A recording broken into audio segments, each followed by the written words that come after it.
Teologia sistemática Gruden, teologia própria, introdução à teontologia. O que é isso? Que tanto de palavras é esse? Parece tudo aleatório para mim. Calma, que eu vou te explicar tudo e vai fazer sentido para você nesse vídeo. Olá, eu sou Elbert Souza, esse é o canal Teologia Descomplicada, aonde você pode chegar, vir para cá para poder aprender mais sobre a palavra de Deus, ter mais conhecimento teológico. Se é isso que você quer, você tem que se inscrever nesse canal, dar seu joinha, marcar todas as notificações aí do YouTube, senão ele não vai te mostrar os próximos vídeos que eu vou colocar por aqui. E esse mês tem vídeo todo dia, aulas curtas de menos de 30 minutos, a maioria delas, mas onde eu tenho um conteúdo aqui que vai fazer toda a diferença todos os dias que você assistir a aula. Desafio nosso aí está em pleno vigor. Para participar, você precisa observar as 3 palavras-chave que eu vou falar contigo ao longo desse vídeo.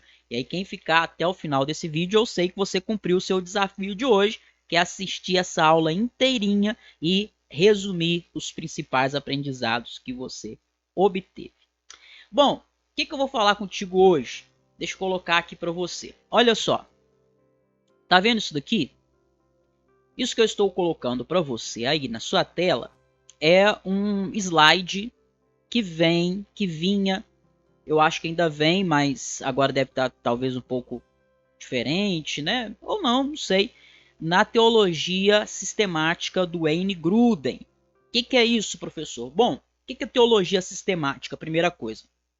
Teologia sistemática é alguns livros, né, que a gente chama de teologia sistemática, livros grossos que ensinam as doutrinas principais da nossa fé e que tem uma linguagem técnica, uma linguagem teológica que para muitas pessoas pode ser difícil.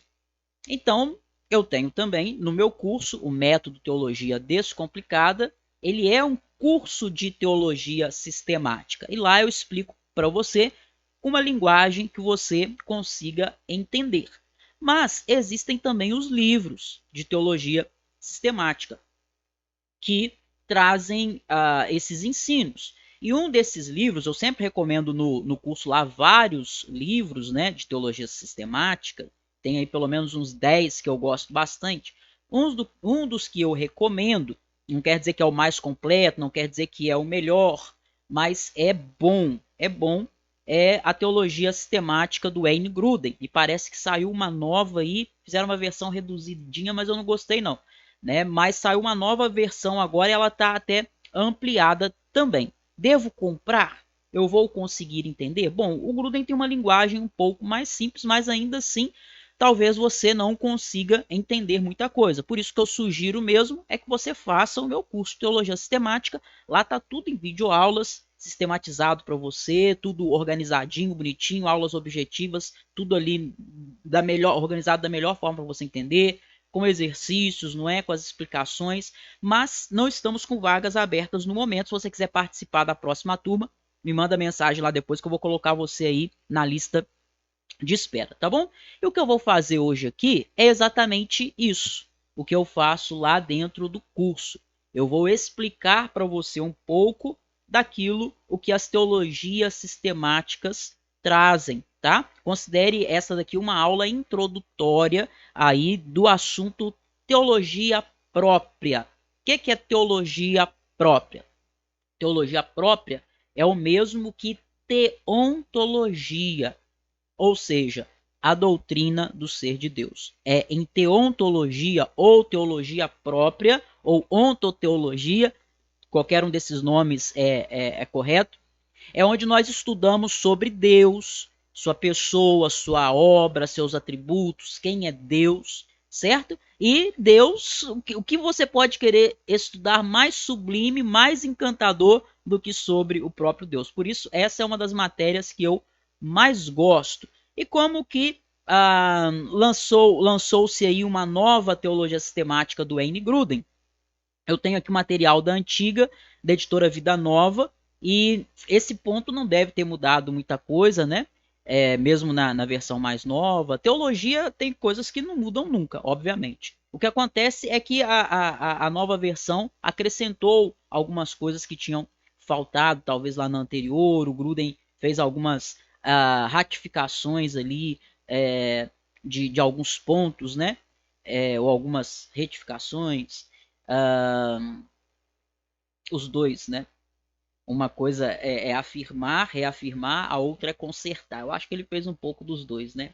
Ra e retificações. E nenhuma teologia sistemática é perfeita, né? Tem pontos fortes e fracos. A teologia do Gruden também é assim, tem pontos fortes e fracos. Mas tem pontos que são comuns em todas elas, não é? Pelo menos as boas teologias sistemáticas. E o ponto que eu vou trazer aqui para você é um deles, né? Um ponto que é praticamente consenso aí entre os teólogos. Muitas pessoas também perguntam sobre o viés do Gruden,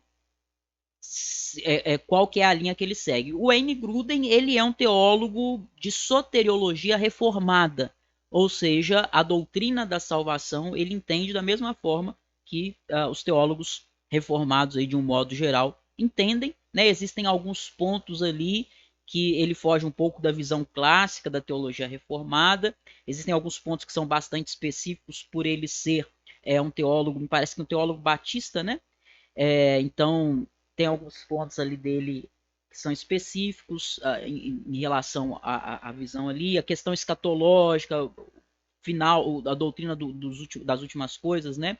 E tal, mas como um todo, especialmente em teontologia, que é o que eu vou mostrar para você nessa aula de hoje, ele é muito bom, tá bom? E aí, eu vou colocar aqui para você, primeiro ponto que ele traz lá. As várias atribuições a Deus que a Bíblia apresenta. Bom, temos aí atividades de Deus, né? Deixa eu ver se eu consigo mexer aqui nesse slide também, igual eu faço normalmente, né? Com os PDFs. Acho que eu vou conseguir sim. Ó. As atividades de Deus, as designações de Deus, quais são as atribuições de Deus e quais são as comparações de Deus. Deus é comparado com o quê? Tudo isso eu vou mostrar para você ainda nesse vídeo de hoje, tá? As ações e características humanas são utilizadas na Bíblia para representar o ser de Deus. Então, olha só, Deus, ele é incomparavelmente superior ao ser humano, né? Porque nós somos criaturas, ele é o Criador. Porém, a Bíblia fala em uma linguagem que nós possamos entender. Então, existem algumas ações que são ações características nossas de ser humano, que são atribuídas a Deus para que nós possamos entender representativamente o ser de Deus, tá? Então, olha só. Primeiro, as comparações de Deus. Com que Deus é comparado? Deixa eu pegar aqui a minha ferramenta de riscar. Comparações. Essa é a nossa primeira palavra-chave, tá? Comparações. Na Bíblia, Deus é comparado com uma águia, Deuteronômio 32:11. Deus é comparado com o cordeiro, Isaías 53:7. Deus é comparado com uma galinha, sabia? Mateus 23:7. Quer dizer que Deus é uma águia? Não, né? Mas ele é comparado, comparações. A Bíblia usa comparações de coisas que nós conhecemos.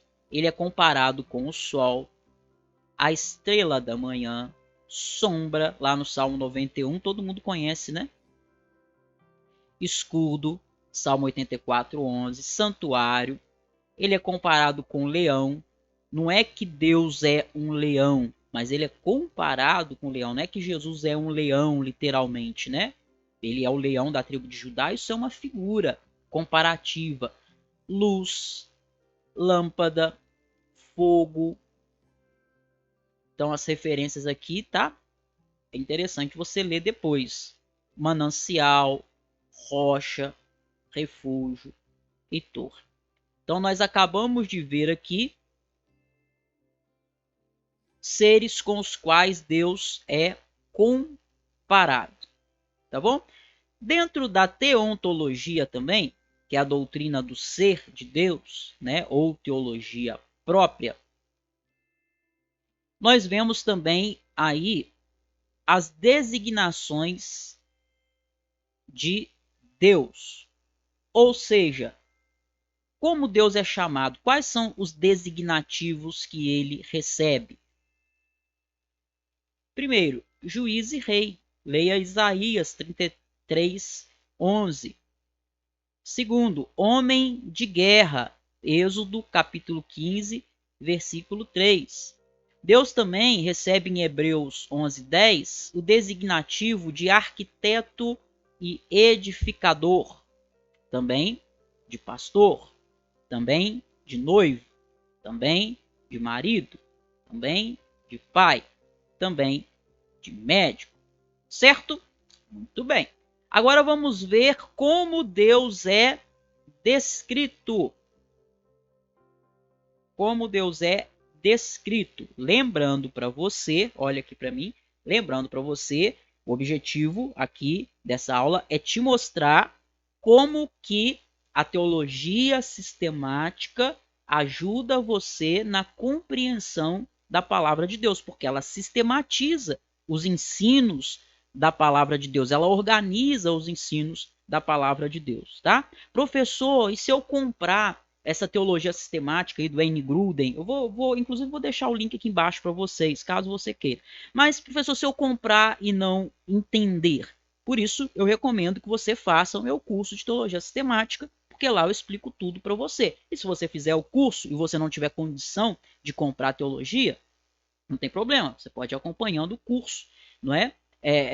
Você consegue entender o conteúdo mesmo sem o livro, né? Agora, o oposto às vezes não vai acontecer. Talvez você vai comprar o livro e sem você ter aí o acompanhamento, alguém te explicando, talvez você não compreenda. Mas por que eu estou trazendo aqui para você o conteúdo do livro de Teologia Sistemática do Wayne Grudem? Para você ver como que a teologia sistemática é interessante, como que ela nos ajuda, como que ela é importante, como é importante você estudar. Por isso eu estou fazendo aqui esse mês de conteúdo teológico e tudo que eu estou ensinando para você aqui durante esse mês são conteúdos da teologia sistemática, certo? Então faça isso, estude teologia sistemática.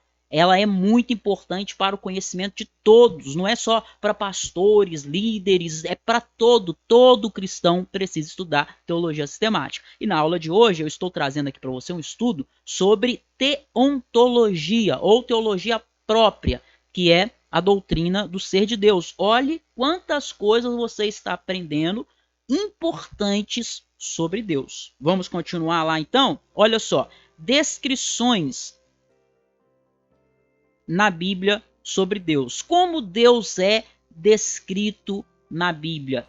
Deus é descrito na Bíblia como alguém que é capaz de saber das coisas, como alguém que é capaz de lembrar das coisas, como alguém que é capaz de ver, como alguém que é capaz de ouvir, como alguém que é capaz de aspirar, como alguém que é capaz de pôr à prova, como alguém que é capaz de permanecer, como alguém que é capaz de levantar-se, como alguém que é capaz de andar, como alguém que é capaz de enxugar lágrimas. O que é que eu quero chamar a sua atenção aqui, dentre todos esses exemplos aqui de descrições de Deus? Deus é descrito como alguém que sabe, Deus é descrito como alguém que lembra, Deus é descrito como alguém que vê. O que eu quero chamar a sua atenção aqui? Olha só.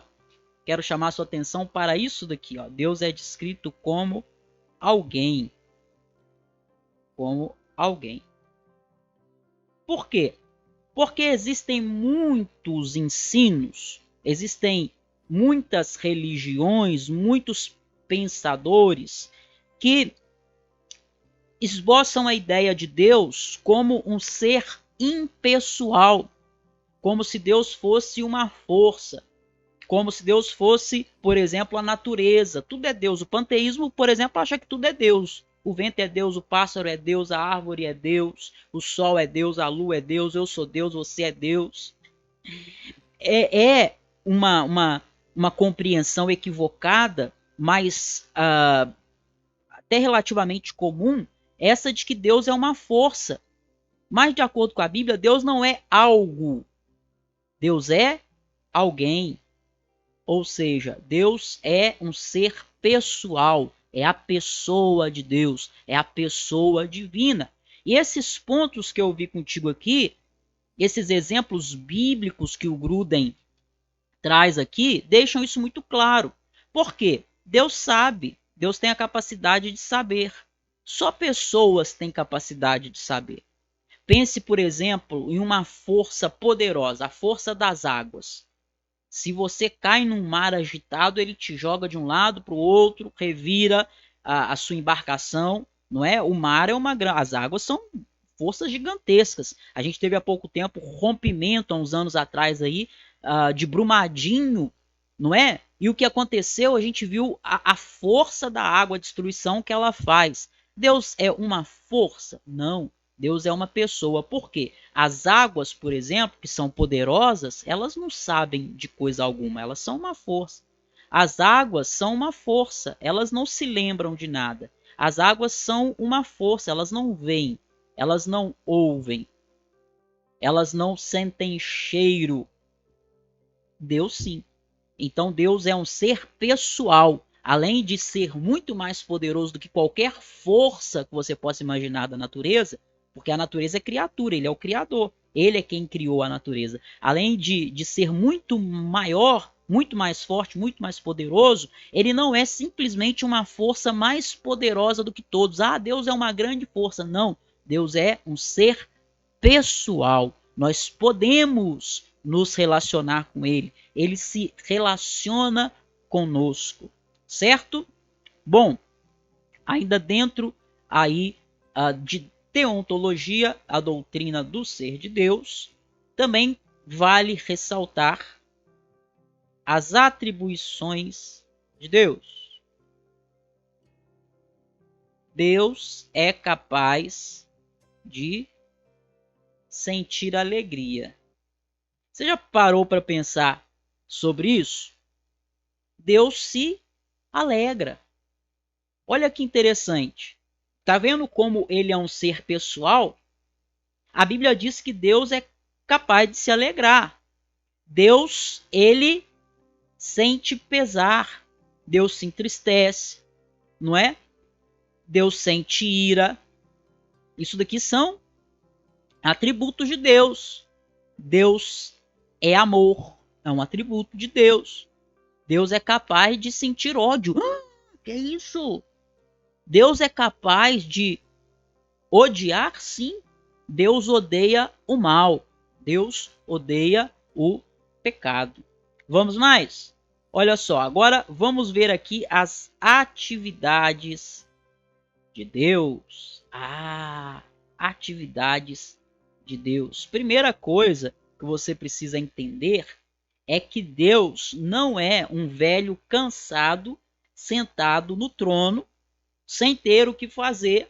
E aí fica assim, ai Gabriel, vem cá, traz uma aguinha para mim. Ai Miguel, me ajuda aqui, minha artrite está doendo. Não, Deus está agindo o tempo todo. Deus está em atividade. Nesse momento, nesse exato momento, todo o universo, as leis da física, a gravidade, tudo continua funcionando, o Sol no seu lugar, a Lua no seu lugar, as estrelas, todo o universo continua funcionando perfeitamente, porque Deus está agindo para isso. Deus está agindo o tempo todo. E se Deus se recolhesse só por um segundo, eu, você, toda a criação, tudo pereceria. Então Deus está em atividade o tempo todo.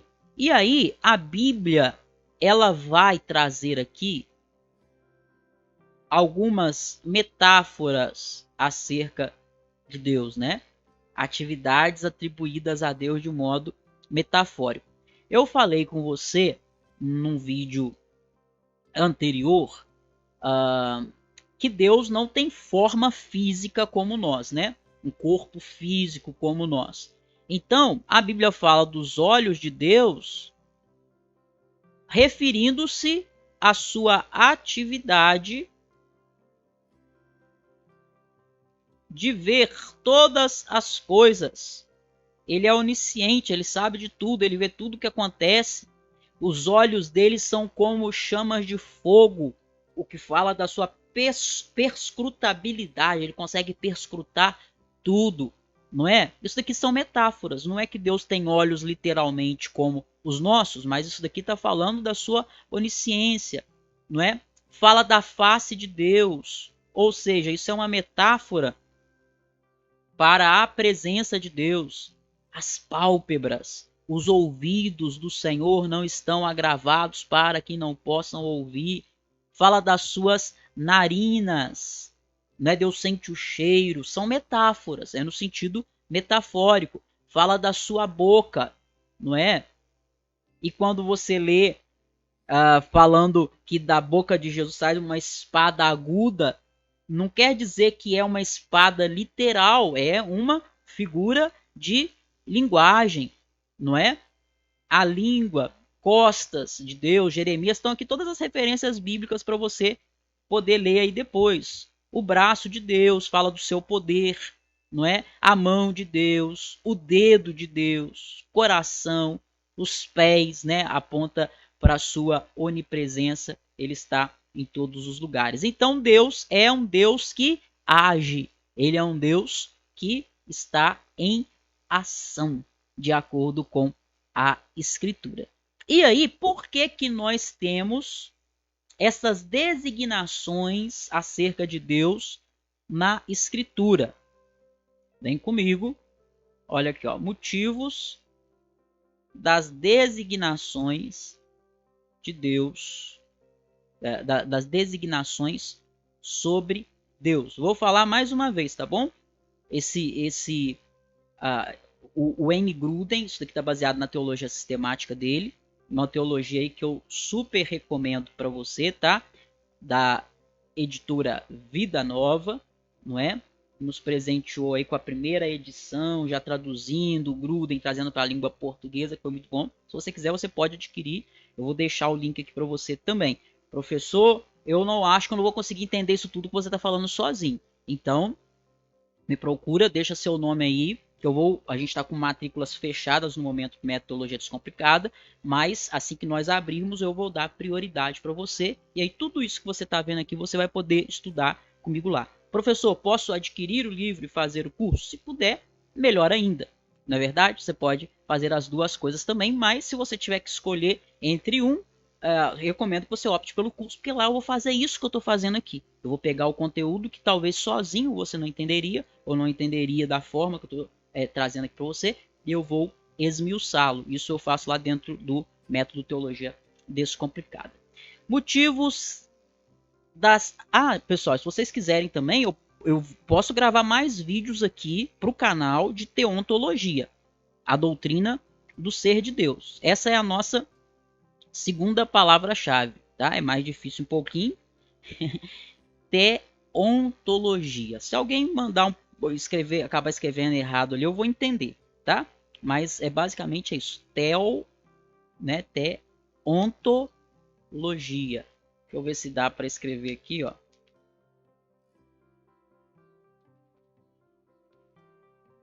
Escrevi, agora falta aumentar, né? Para você poder enxergar aí e mudar a cor também. Pronto, dando para ver, né? Teontologia, tá? Se você quiser que eu grave mais vídeos de teontologia, a doutrina do ser de Deus, ou teologia própria, né? Você fala que eu posso gravar aqui. Mas, como eu te disse, lá dentro do curso está tudo organizadinho, todas as aulas lá, é mais fácil para você entender. Mas posso gravar outras aulas aqui para o canal também para poder te ajudar, certo? Agora, vamos lá. Quais são então os motivos para a gente ter na Bíblia designações sobre Deus. O Wayne Grudem, ele lista 2 motivos aqui, né? Primeiro motivo que ele coloca, primeiro motivo, toda a criação nos revela algo sobre Deus. E quanto mais elevada a criação, especialmente o homem, que é feito à imagem de Deus, mais plenamente o revela. Então, olha só que interessante. Quando nós olhamos para a criação, os céus proclamam a glória de Deus, o firmamento anuncia a obra da sua mão, não é? É o que eu já gravei o vídeo, vai estar aqui na descrição também, né? Sobre a revelação geral de Deus. E a natureza, ou teologia natural, é um dos meios pelos quais Deus se revela. Não é uma revelação salvífica, né? Mas Deus se revela. Então, por que a gente vê isso tudo que eu falei aqui para você? Deus usando aqui elementos da natureza, né? Elementos do próprio ser humano, para descrever ele próprio. Por que isso? Porque o homem, por exemplo, foi criado em imagem e semelhança de Deus.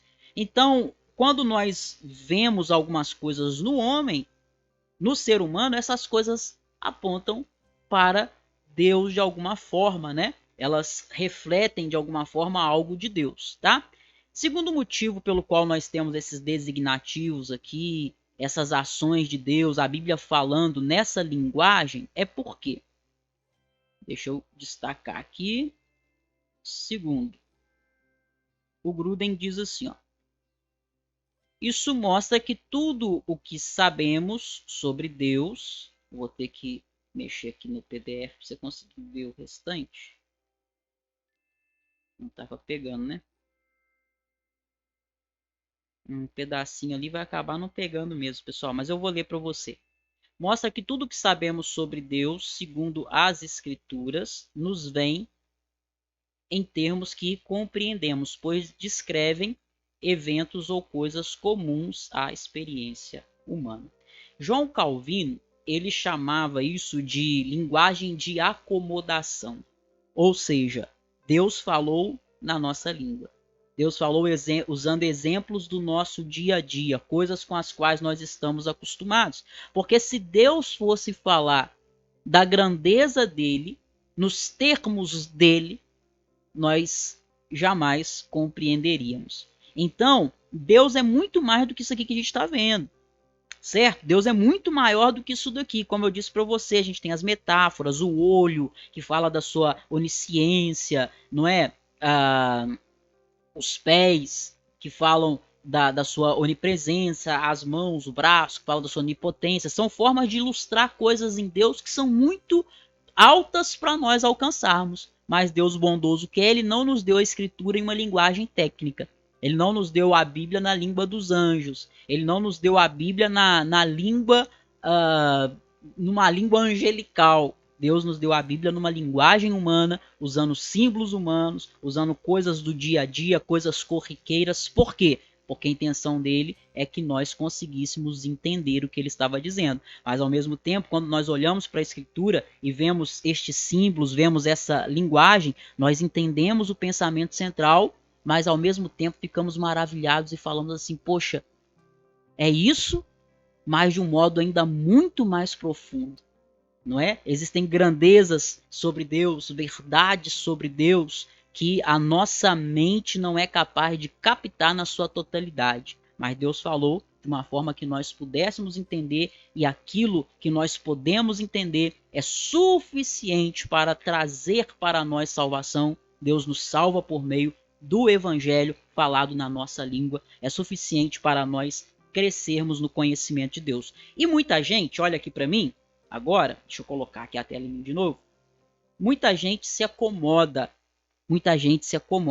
Mas quando você entende que você está diante de um Deus que é eterno e infinito, um Deus que é todo poderoso e que tem muito mais dele para você conhecer, você deve ser movido a buscá-lo cada vez mais. E é por isso que nós estamos aqui, fazendo essas aulas todos os dias para que você cada dia conheça um pouquinho a mais de Deus, e isso é só o começo. Tem muito mais de Deus para a sua vida, muito mais para você conhecer sobre Deus. Por isso, mergulhe na Escritura, certo? Mergulhe na Escritura, estude a Bíblia e use a teologia como uma ferramenta para você compreender de forma mais profunda a palavra de Deus. Essa é a nossa terceira palavra-chave, profunda. Anote aí, certo? Muito bem, espero que você tenha gostado, batendo 30 minutos aí em ciminha, não é?